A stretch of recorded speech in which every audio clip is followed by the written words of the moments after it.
All right, so we are live. Thank you guys once again for joining us. As you guys may know, I'm Coso Social, and I do social media management, marketing, and all those good things. And I have with me today Kate from Shine a Light Media. She is an email marketing expert, strategist, consultant, all of those good things, right, Kate? I'm going to let her introduce herself and give her a little background on herself. Excellent. Thank you so much. And just before we get started, thank you so much for inviting me on. I really appreciate it. And I'm so excited to chat to you tonight. Email and social media, perfect partners. So really great that we're jumping on a blab tonight. So thank you so much. So for everyone who's just jumping on, my name is Kate Barrett. I'm the founder of Shine a Light Media and the Email Marketing Academy. And as Phoenicia said, I am, sort of everything that I do is around email marketing. That's what I specialize in. And I absolutely love it. I've been doing it for about the last 11 years, working sort of in the trenches and working on client email programs day to day, working for different companies, working out their strategies, and sort of working through everything that is involved with that to really help them increase their revenue. And now that's what I do in my own business. About 3 years ago, I decided that I wanted to share my knowledge with more than just one company at a time. So I set up my own business, and since then I've been able to help everyone from individual entrepreneurs just getting started all the way through to really big multinational businesses like Adidas, Nissan, EDF Energy, Marks and Spencer, and help them to improve their email programs. So, I love to help everyone with their email marketing, but my real passion and my real speciality is helping retail entrepreneurs, whether they've got bricks and mortar businesses or their e-commerce businesses. That's what really gets me excited when it comes to email marketing. I mean, everything does, but I really love the retail side as well. So, thank you so much for having me on. Perfect. So I definitely want to dive right into it. I don't know if you have anything that you just want to go into, or I can ask you some questions, however you'd like to do it.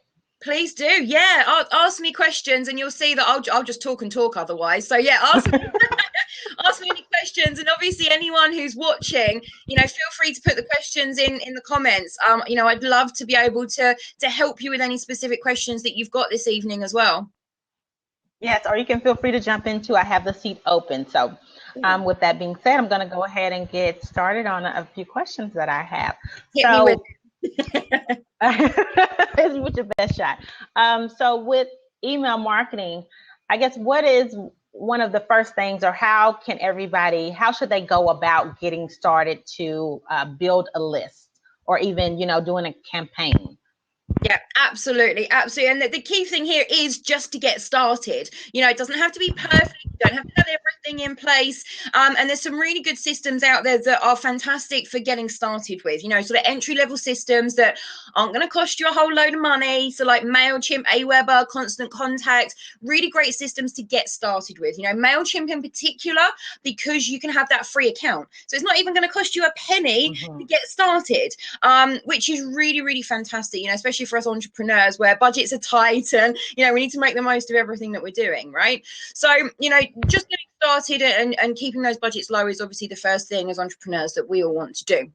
Now, in terms of growing your list, the key thing here is to get in front of your target market. So, social media is a great way to do that. But I'm sure that you would, tell people as well, Phoenicia, that there's so many different social media channels that you have to pick the one that's right for your audience, right? Even though pretty much the whole world is on Facebook, that doesn't mean that your audience are going to be on Facebook and in that mode where they're researching and they're buying. And, so for example, if you are targeting other entrepreneurs, yeah, that's probably a good place to go. But if you're targeting, the managing director of a Fortune 500 company, yeah, chances are he or she is on Facebook. But when they're on there, they're looking at photos of their family or, connecting with their friends. If they want to do business, chances are they're going to go to Twitter or LinkedIn in terms of social networks. So you see how it's different in terms of who your target market is. And I'm sure you would back that up, Phoenicia. Is that right? I agree. Yes, I definitely agree on that. Yeah. Excellent. So, social is fantastic, but being so many channels out there, make sure you're using the right channel for you. I think that the other thing there is that social media is great, but there are a lot of other channels and a lot of other ways to grow your list outside of social media, and I see a lot of people just getting bogged down with that. I had a question come through from somebody the other day, and they said to me, how can I grow my email list? And I said, okay, well, what are you planning to do? And her answer was, I'm going to go into Facebook groups and talk to people. Okay, what else are you going to do? That was it. That was her entire strategy. So although, yes, you want to focus on one channel, do it really well, get it working for you before you move on to another one. There is a whole world out there, outside of email and outside of social media.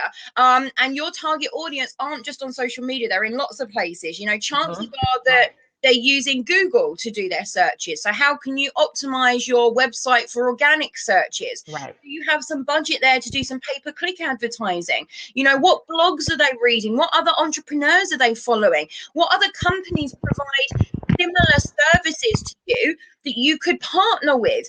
The key thing is, it's not just about growing your email list. It's about getting your business out there and getting, known. And then as you get known, people will come through onto your website. You can drive them through to a specific page to sign up for your email marketing, because you're giving them, a benefit. And we'll talk about that in just a minute. But the key is exposure.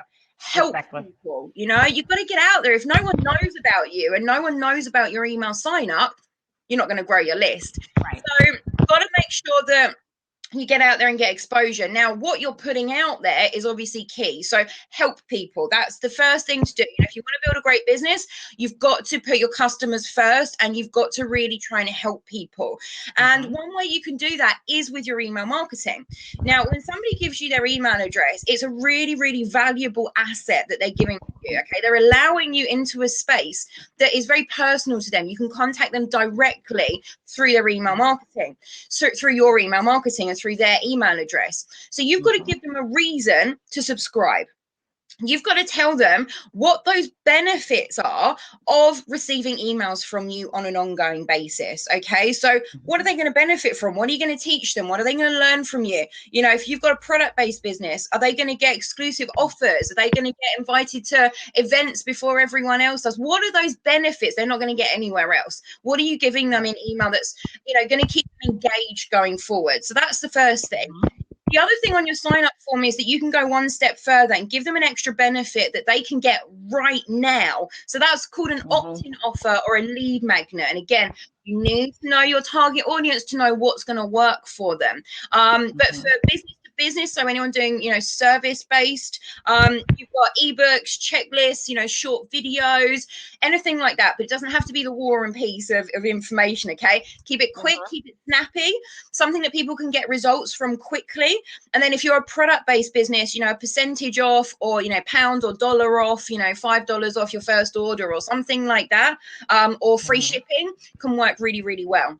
So you've got to have the right offer, the right opt-in offer, the right lead magnet, exactly the same thing. But that's an extra hook to get people to give you their email address, immediate benefit that they get, as well as all the benefits from receiving your emails going forward. So get your sign-up form set up, get a lead magnet on it, an opt-in offer, and then get it out there, push it out there and get it in front of people, because if you don't, no one's going to sign up. Right. I agree. And I like the point about you saying the opt-in offer, because that was going to be one of my questions. How do you get people to actually want to give you, their email address? Because so many people, even myself, I know I've been reluctant, everybody wants your email address. And you're like, I don't know if I want 1 million emails from 1 million people, you know what I mean? So it's like, what is it? And the way I think when I'm like, well, what are they offering me? Is it something worthwhile? Is it something valuable to me that I can use, And if it is, then I'm like, okay, sure, I'll give you my email address. So I definitely agree with that. And I like the point that you said that you need to have an offer to kind of help them, sign up for your email list. Yeah, absolutely. You've got to really put yourself into your subscribers' shoes, and you've got to think, what's in it for me? So pretend you're your subscriber. If you were looking at your website and your opt-in form, what's in it for the subscriber to give you their email address? You know, what are those benefits of receiving your email going forward? And, you know, what is that immediate benefit that you can give them? You know, so the opt-in offer, the lead magnet, something that's tangible straight away that they can get it and go, wow, yeah, I've got results from this, or I've learned something, or, you know, it's changed the way I think about something, or, you know, it's given me a special offer, or something like that. So you've really got to think about that and give them a reason to give you their email address, because, you know, like there's loads of different email, you know, programs that you can sign up for, right? Every company has an email strategy, and that just shows that email works. You know, but you've got to give a reason for people to join your emails and get your emails. So it's got to be benefit driven. You know, what is it that they're going to receive through your emails that's going to help them, inspire them, you know, change their life in some way? What's that going to be? Right. I definitely agree with that. And back to the I guess let's talk about some of the email marketing systems that you can use, like MailChimp. And, you know, they have Aweber and they have GetResponse. They have so many different ones. And so you were talking about MailChimp being good for, or better for, you know, people just starting out because it's free and, you know, it's more ease of use. Do you want to talk a little bit more about MailChimp and different things they can do on that? Yeah, absolutely. Oh, there's lots of different things you can do on MailChimp. So I really like MailChimp because it is completely free to get started. And then even when you go onto their paid account and unlock some of the slightly, you know, more advanced features for MailChimp, you know, like the automated workflows, which is triggered emails that send automatically. It's only, you know, like, I don't know, $10 a month or something like that. It starts from, it's about £6 a month.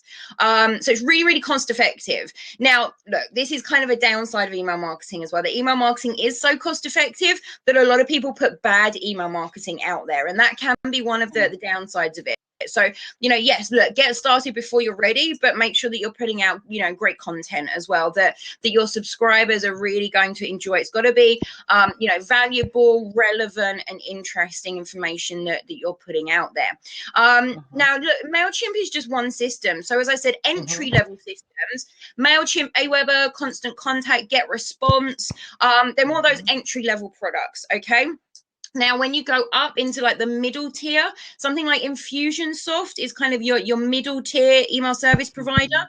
And then you've got the big boys, you know, sort of like the enterprise level. So, I mean, these will cost you thousands of pounds a month. They're for people who have got thousands and thousands and thousands, if not millions of people on their email databases. So you don't need to worry about those for just now. If you're just getting started out of those entry level products, I definitely recommend MailChimp. I really like that system. Look, some people love it, some people hate it. It's an entry-level system. It's got its own quirks, same as all of them do. But I find that MailChimp has probably the best breakdown of different things that you can do with it compared to some of the others. Oh, I'm going to take my glasses off because I can see a reflection there. So you'll have to keep up with the questions because I can't see them now. Yeah, MailChimp I really like. So MailChimp, you can do lots of things with it. You can use it to obviously grow your email list and keep all your data coming into one place through there. Send out your regular emails, so your newsletters, your sales offers, all of those types of emails. You can use it to do that. You can use it to get a bit more clever with your email marketing. So set up, like I mentioned, the triggered emails. So they're called automated workflows in MailChimp.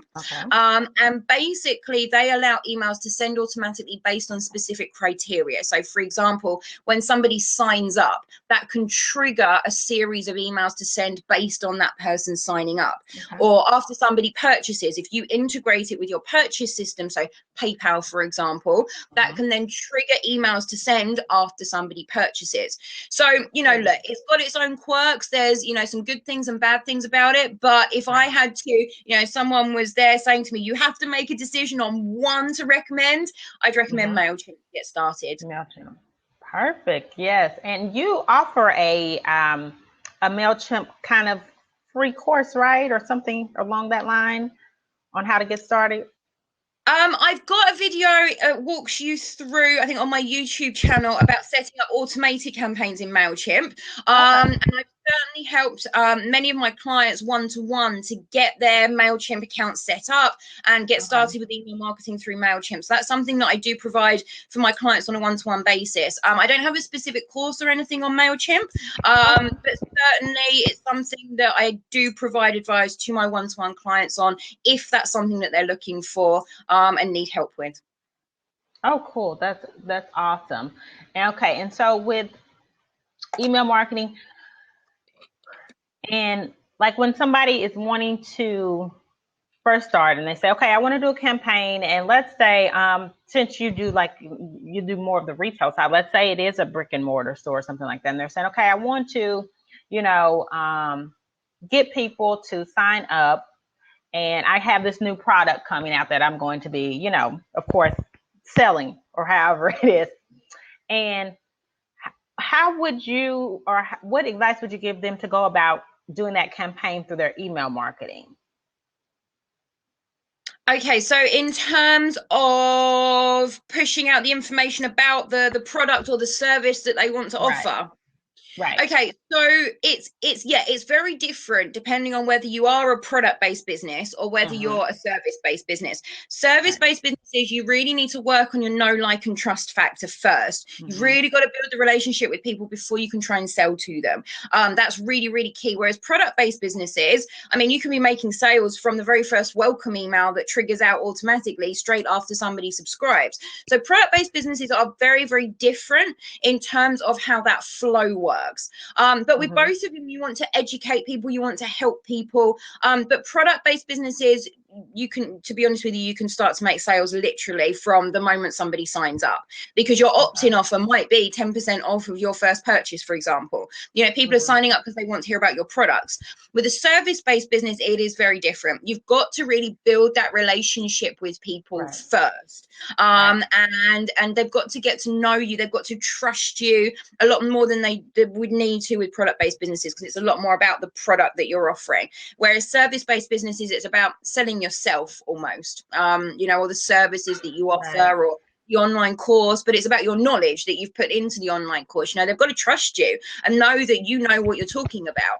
That's so important. So, Phoenicia, if you or I are putting something out there, we need to build that relationship first and show them that, yeah, Phoenicia knows what she's talking about when it comes to social media. I've got to, work with her one-to-one, or I've got to buy that training course because I need to access some of that knowledge that's locked away. Whereas product-based businesses, it's in front of you. It's a phone, or it's, whatever it is, it's that product. They can physically touch it and hold it. It's a very, very different market from service-based businesses. So for product-based businesses, get people onto your email list, and the majority of your emails are going to be advertising your products, whether that's full price and just bringing attention to them, or whether or not that is giving a special offer on them. It's putting that information into your emails, inspiring people, helping them use your products, showing, sort of an aspirational life of using your products. So for example, let's say that you sell homeware, and you sell, let's say, cushions, for example.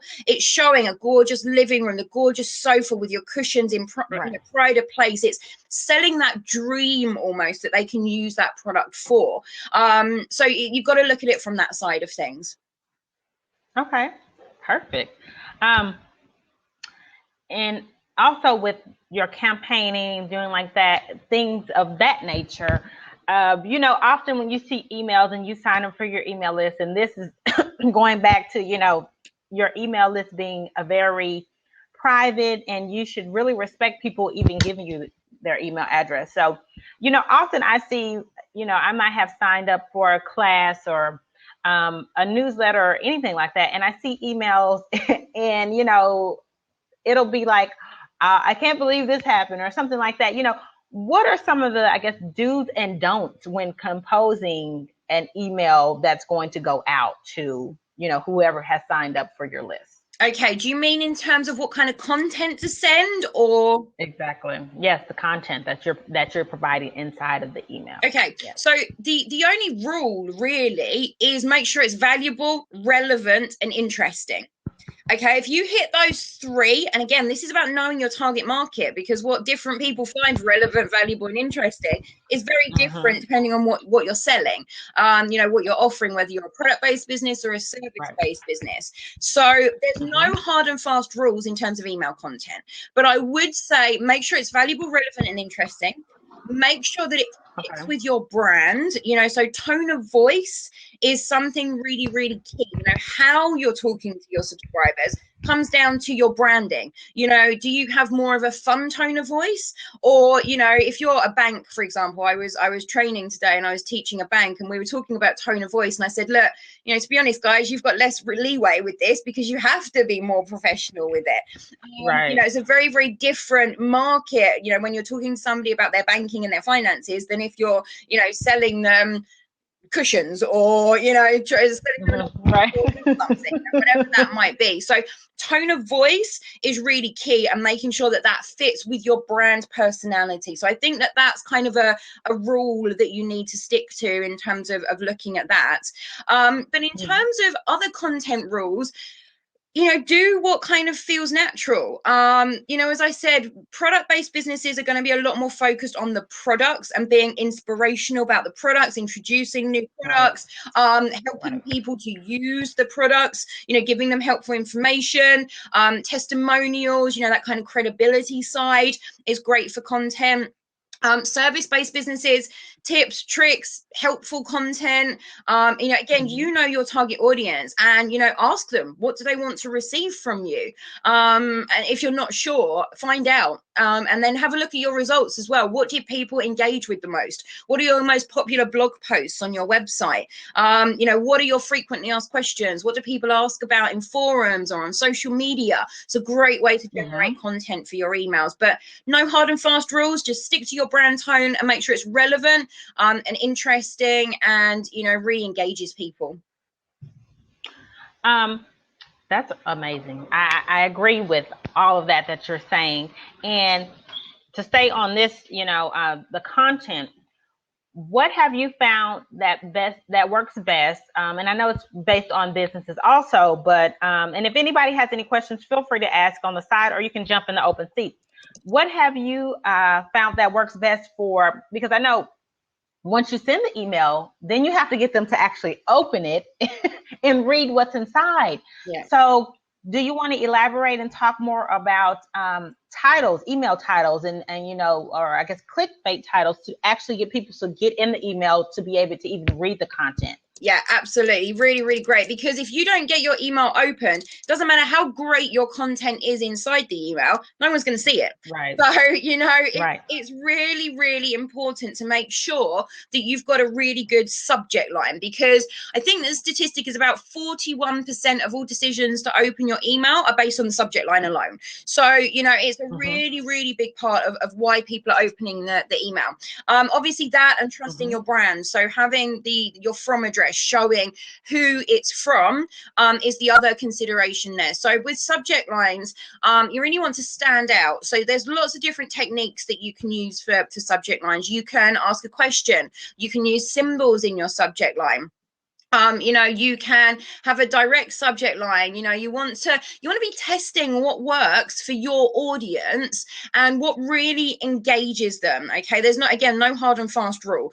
What I will say is that more and more opens are happening on a mobile device, and on mobile devices, subject lines truncate, so cut off at about 35 characters. So something to keep in mind, if your subject line is longer than that, make sure you front load it with all of the good stuff. Something else to try in your subject line is the rule of 3. So the rule of 3 is that people have more sort of attention span and remember things better if they're grouped into 3s. Okay, so like the good, the bad, and the ugly. Everyone knows that like little phrase.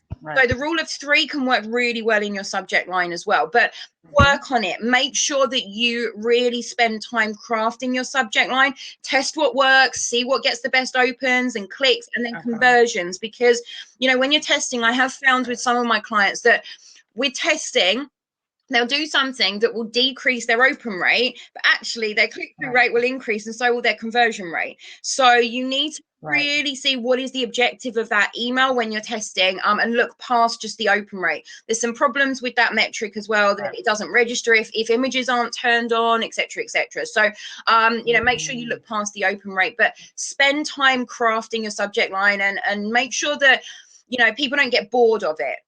You know, make sure you try different techniques out, see what works best for you, but, you know, change it up a little bit so that, you know, people don't get bored and keep seeing your emails in their inbox. Okay. And so we have a question from Amar, if I'm saying that correctly. So he says, what do you need for beginning email marketing? And I think you probably said that maybe earlier, but you can, you know, go over it again. Yeah, absolutely. Yeah, so we kind of answered this question at the beginning, so just kind of to recap, but Anmar, definitely you probably want to check out the replay for the kind of the full explanation that we gave. But you know, start growing your email list, know where your target audience is, you know, find out where they are, and start growing your email list. You know, make sure you've got a sign up form that's really, really compelling, and then push it out to those places where your target audience are. And we went through lots of different channels, you know, a little bit earlier on in the blab, that you can use to do that. But you've got to know your target audience, where they're hanging out, and then get in front of them, get that exposure, and get your sign up form in front of them, because if no one sees it, no one's going to sign up. So that's really key. Obviously you need a system.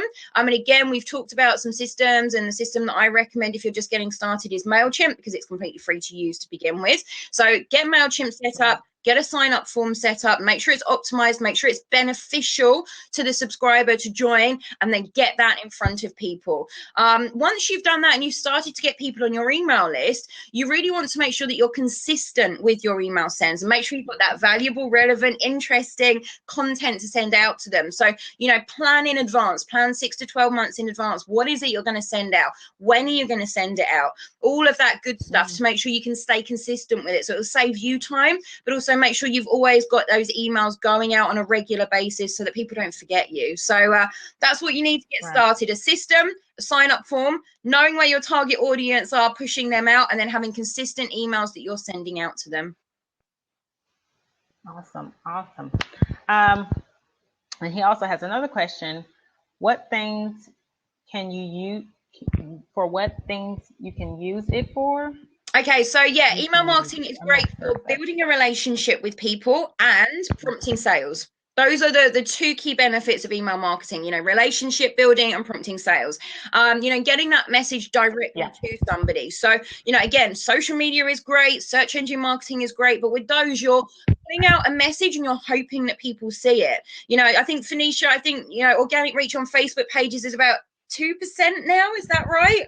Yes. Yes.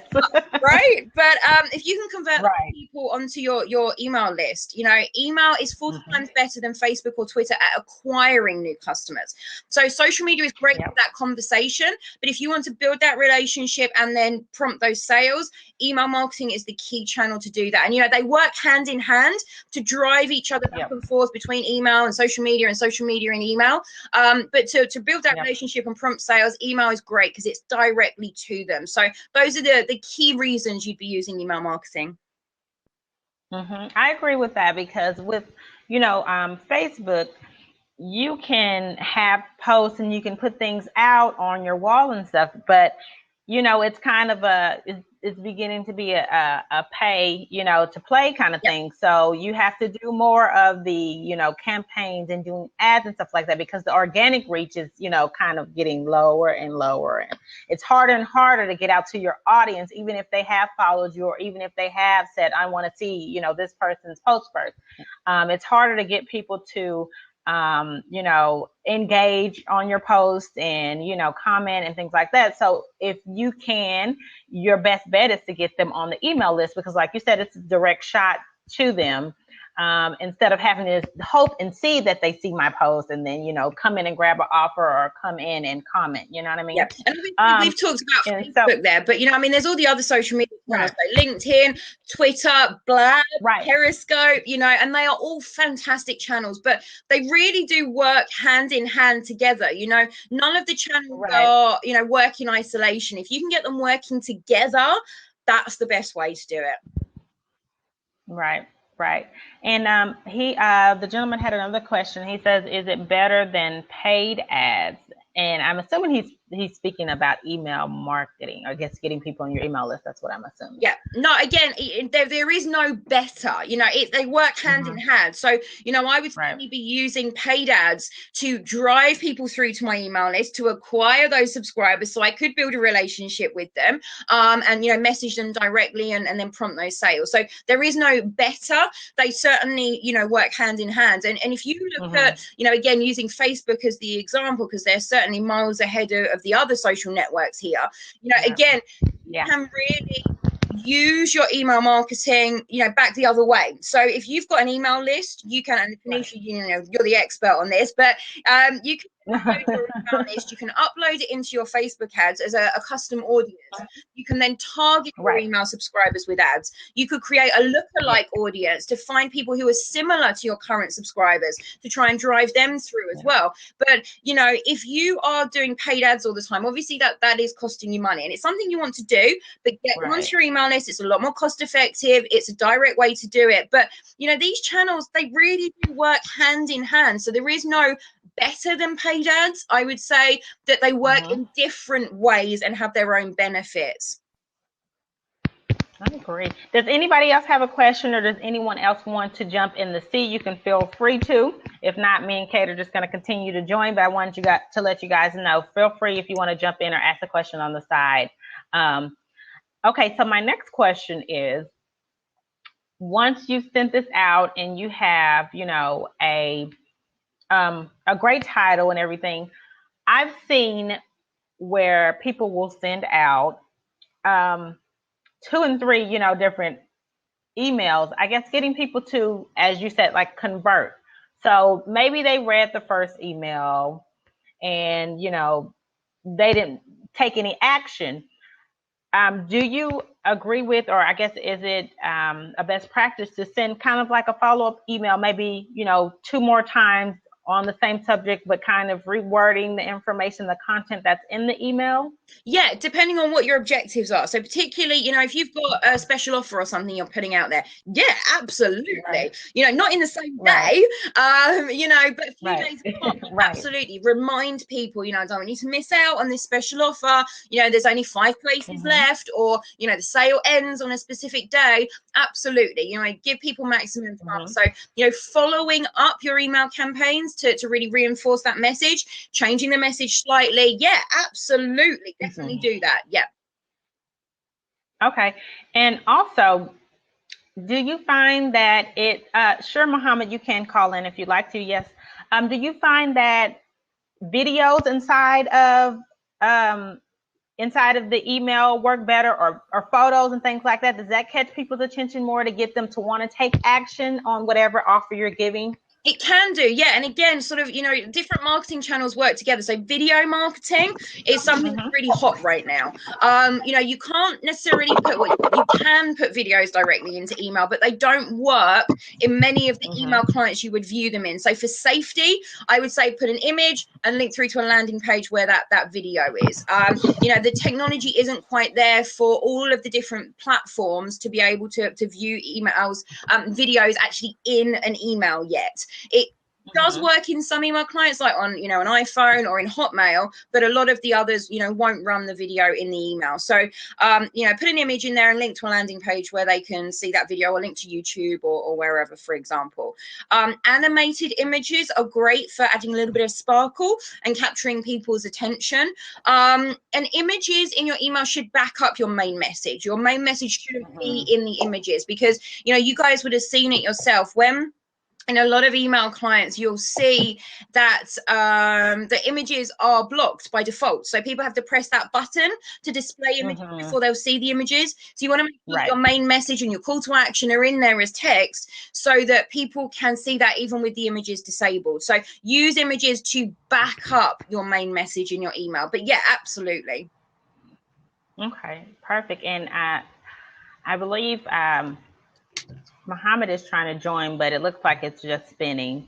So we'll give him a minute to try to get in. But we have another question from Super Fatal, which ads would we should concentrate on, phones or PC? I'm not sure exactly what that means. Yeah, I'm not sure in terms of ads, if you mean ads or if you mean emails. Right. And again, there is no concentrating on either one. Because you should have an email that works and works on both desktop and on mobile devices. So you need to make sure that you've got a template that works on both. In terms of ads, I'm not really sure what you mean in terms of ads on phones or PC. Do you mean Facebook ads? Maybe he means Facebook ads. And that's probably more of a question for you. And do you want to jump in the seat so maybe we can understand exactly what you're meaning, a better understanding of the question, and maybe we can help you a little bit better with that. So, let's see. Mohammed's trying to get in. Okay, so while he's trying to get in, there we go. Okay, hey. We got him in. Hello, how are you? Pretty good. Can you guys hear me? Absolutely. Okay. Hello. Yeah. Hi. So I have a question about the first email. What I've seen is when someone let's say they're opting in, and basically after they opt in, I've seen some people, they actually invite people to a webinar or something like that. My question is, what is the first email that is considered the best to kind of introduce the person to your brand? Yeah, so it's the welcome email. It's the very first email that's sent after somebody subscribes. And some of the key elements that you want to include in the welcome email are welcome and thank people for subscribing. Yes. Set those expectations of what you're going to be sending to them, when you're going to be sending it to them, so they know exactly what to expect. And then also in that email, deliver. If you had an opt-in offer or a lead magnet, make sure you're delivering that in that very first email as well. You don't want to have too much all in one email. So if you've got anything else you want to say, split that up into a series of emails over the first 30 days. So that's called like a welcome series or an onboarding series, even a sales funnel you can have where you drive them through to buy something from you. So definitely that's the first email though, the welcome email. So that's what you want to include in it. So yeah, really great question. So I hear, I'm sorry, can I continue on? Of course. Okay. Yeah, you can. So I hear that some people say you should monetize your thank you page.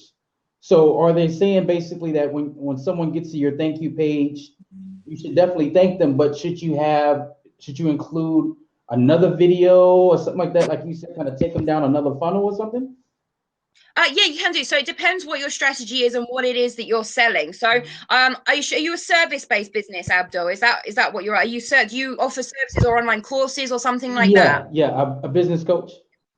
Yeah, brilliant. So I think what you're referring to there is what some people call a tripwire. So it's like an upsell product. It's like a first base. So it's like a like a $7 product or something like that, something really accessible.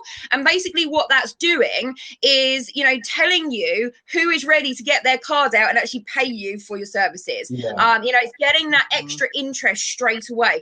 So absolutely, it's definitely something that you can test and see how that works for you. And yeah, definitely something to have a look at. I know a lot of people who do it very successfully. You've got to make sure that it really does add value, and you want to add a lot of value in that product. But yeah, it gives you a lot more information to go on as you go forward as well. So certainly something to test on your thank you page. Would you like to now buy this for just $7? Absolutely, it's a strategy that some people do use, and it works really well in some cases. I wouldn't do that on all of your opt-ins. Be very strategic about it. But yeah, absolutely, it's something you can try. Okay, thank you. Thank you so much. Thank you for calling in. Do I need to go? No, you can stay if you like. We're not kicking you off. Okay. I hang out for a little bit. Hi, Scott. How are you? Hey, how's it going? Good. Nice to meet you. Nice to meet you, ladies, too. I have a question. What email service should I be using for good delivery rates? That's a good one. Okay, so deliverability is one of those things that is a massive subject. Okay, so tell me first, Scott, how many people do you have on your email list? I have about 1,000. Fantastic. So with 1,000, that's a fantastic number that you've got there, and you're doing really, really well building that list. Until you get to sending around 40,000 emails a week, you won't be going on to a dedicated IP. You're going to be on a shared IP, because with 1,000 emails, if you're sending even once a week, that's only 1,000 emails that you're sending out a week. And it's not enough to build what's called a sender reputation. Okay. So what you're going to be on is something called shared IPs, where you're sharing with other businesses to build up that joint reputation. So you're going to be looking at, you know, certainly the entry level services. So the MailChimp, Aweber, Constant Contact, Get Response, they all work in the same way using shared IPs. Now, the thing is with shared IPs, you don't have complete control over your deliverability because you're sharing with other businesses. And until you're on those dedicated IPs and you're a much, much bigger sender, you don't have 100% control over everything. So there's a limited amount you can do to control your deliverability. What you can do is make sure that your content is really clean. You're not using loads of spam words. You've got at least a 60-40 ratio of text to images. So 60% or 70% text to, you know, 30-40% images, making sure that most content is in text.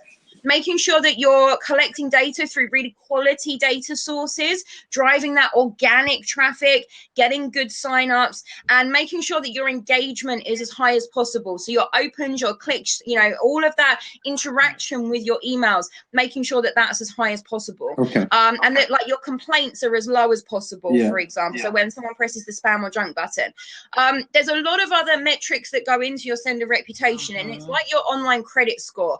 But because you're using in the same IP address and sending infrastructure as other people, there's less control that you've got over that. So those are the things that you can do. But if you're using MailChimp, Aweber, Get Response, Constant Contact, any of those, you're limited in what you can do. So it really depends what other people are doing and what they're sending as to how good your deliverability is going to be. But most of those systems will have dedicated teams that are looking after those shared IPs and move them around all the time. And, you know, if they see something going wrong, they'll bounce everyone off of that IP. But, you know, if you get caught up in bad luck, then you might get caught up in some of that, but it's kind of limited what you can do. So that's awesome advice there. What happens in 12 months time when I'm up to 40,000 that I'm sending out a week? Yeah, so once you're up to that point, then you can, if you want to spend the budget, of course, well, you can either stay on the shared IPs or you can start to build your own reputation on dedicated IPs. So if you're on a system like MailChimp, you would contact support and say, guys, you know, I'm up to the level where I want to go onto my own IP address. How do I get one? And you apply for a dedicated IP address through them, or you upgrade the system that you're using and you go to more of a mid-tier or slightly higher level system, maybe like a dot mailer or a pure 360, a reg circle, something like that. So do you have any preferred like mail service? Like I've got MailChimp, I've got Aweber, but do you have like a preferred service that you use? In terms of an entry-level product, I'd say MailChimp is my favorite because of the functionality that you get. You know, but comparing it to Aweber, you get a lot more triggered email functionality in MailChimp than you do in Aweber, for example, unless you add like a third-party system like AW Pro Tools, which gives you a little bit more functionality. And again, from a deliverability standpoint, they both have their own issues at various times because they both run on, you know, very, very similar systems with the shared IPs. So functionality wise, I personally like MailChimp. That's awesome, Kate. Thanks for the advice. You're so welcome. It's so good to speak to someone else from the UK as well. Cool.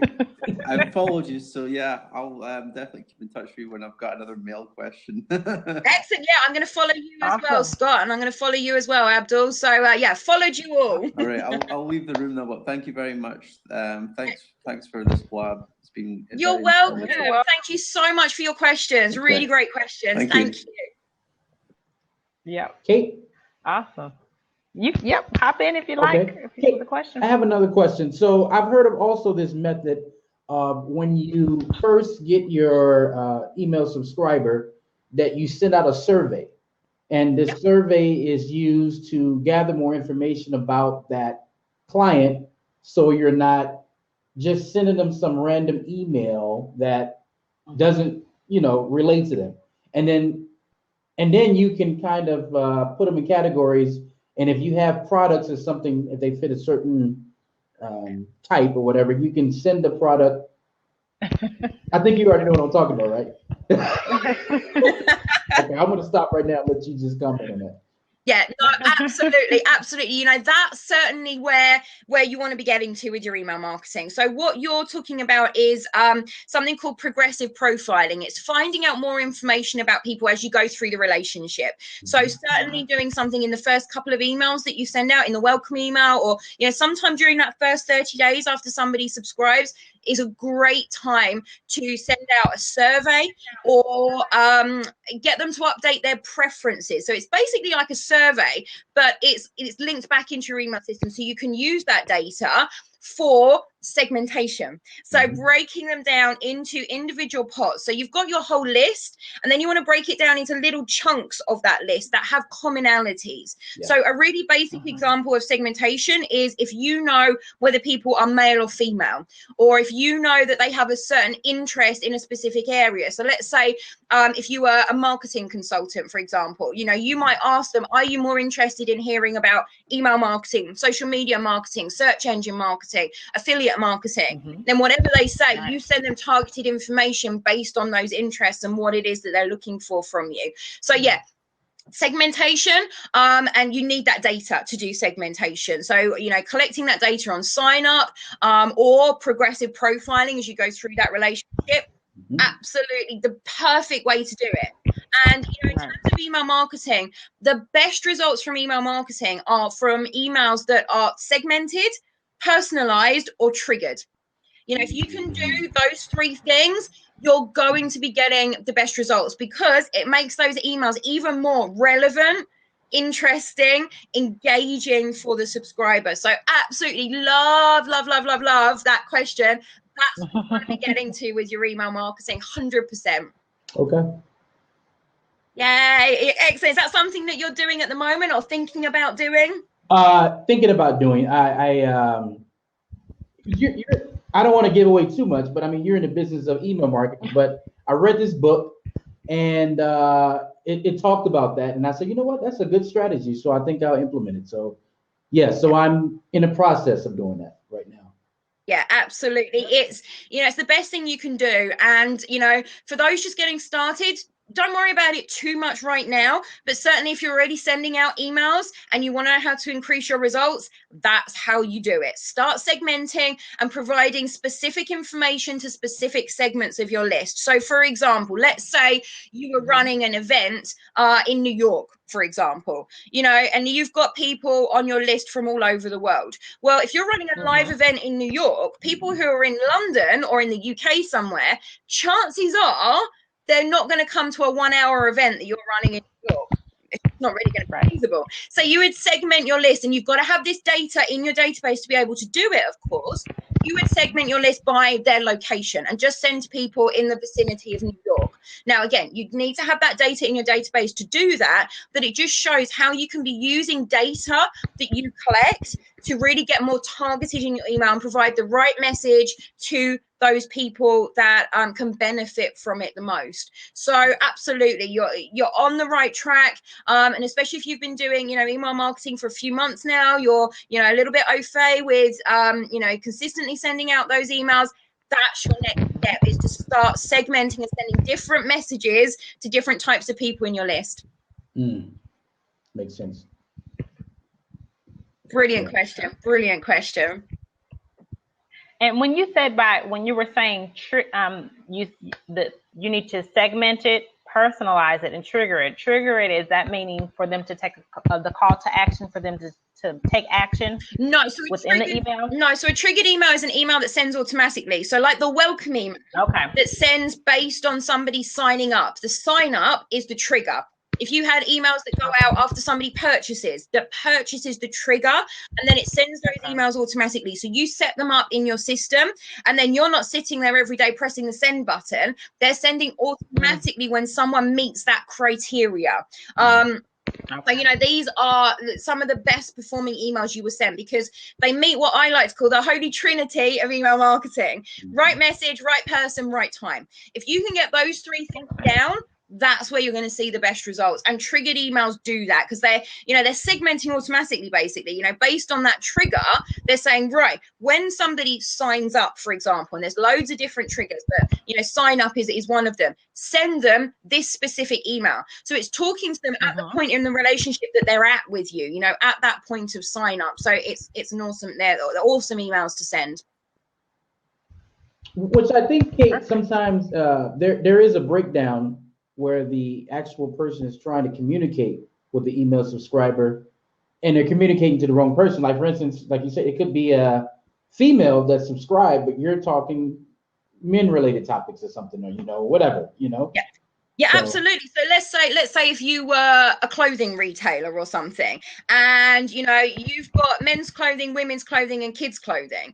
Well, if you're sending out constantly offers on men's clothing, that's not really going to be the best content for the women, is it? And vice versa. If you've got a load of men on your list and you're sending out emails every single time about dresses, well, then those men aren't really going to get what they need from your email marketing. So you've got to tailor that information. It's absolutely fine to sometimes send those men information about the women's clothes, because they might want to buy a present for their mom or their girlfriend or their daughter. But on the whole, you want to be sending them information about men's clothes, because they're more likely to buy that. So absolutely, you've got to tailor those messages to the right people. Yeah. Perfect. Okay. So, we've gone through a lot of stuff. We've gone through different email marketing, different ways to send the email marketing, different systems like MailChimp and Aweber, some of those introductory email marketing. We've gone through, I guess, different offers that you can give to kind of get people to want to even sign up on your list. Yeah. Like ebooks and giving them a percentage off if you, like you said, if you have a service, not a service based, but if you have a product based, things like that, and kind of like the do's and don'ts. Is there any other thing you can think of that is a key point or something that is crucial to know for your email marketing as a whole? Yeah, no, I think in terms of getting started, I think we've covered sort of the key points. And look, email marketing is a massive subject. We could spend, an hour just talking about individual points. I've been sort of training customers today for a whole day, and we still didn't cover everything that we could have covered. There's a lot we had to skim over. It's a massive topic, but I think the key is just get started with it, and then learn what to do next as you go. And look, if anyone needs any other help, wants help to move up and up level their strategies, then I'm absolutely happy to help. You'll find me on Twitter if you've ever got any questions you want me to ask. You've seen my @, sort of above my head here. Feel free to follow me on Twitter and message me any questions that you've got there. And of course, that's what I work with my clients to do, either through training courses that I have, or one-to-one consultancy and help that I give them through there. So always happy to help. Perfect. Yes. And so on Twitter is the best way for them to follow you. Do you have is there any other way besides Twitter for them to get in contact with you if they need to, or any kind of groups or anything like that? Yeah, absolutely. So there's Facebook. Obviously, you can find me on Facebook. Just search for Shining Light Media. I've got my group on Facebook, and I will put the link in the chat as well. I'll just grab that link. It's a great group, guys, too. Oh, thank you. So I will put that link, and obviously, you're welcome to join that group, and you can find me in there as well. And then obviously, through my website, you can obviously find me there as well. So I'll put those links in the comments now. Perfect. Yes, guys. So definitely follow Kate. She is always giving great information. And she, posts in the Facebook group, so definitely join that.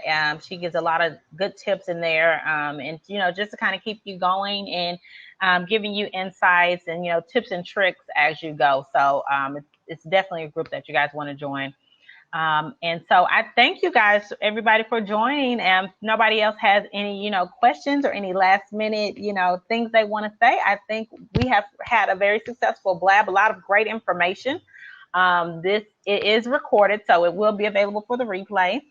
So you guys can come back and watch it over and over again. If you have any more questions that you want to add, any more information that you missed or anything. And I was writing, notes while she was talking over here. So I definitely got some great information, but I will watch the replay. But thank you guys so much. Thank you, Abdul, for joining and asking questions. And thank you, Kate, so much for coming on and giving this information, because like we said, it's a big part of any business. You need to have a list, because like you said, you can do so much with social media, but the email list and social media go hand in hand, and you definitely want to have those people coming over and getting onto your list. That should be your main goal. So I thank you so much for coming on and giving your insight and your expertise on this subject. You're so welcome. Thank you so much for inviting me. It's been really fun. So thank you. You're welcome. So with that being said, guys, we will end the blab. And Kate, I will see you in the Facebook hemisphere and Twitter hemisphere and everywhere else. Absolutely. Thank you so much. And bye, everyone. Have a lovely rest of the day. Bye, guys.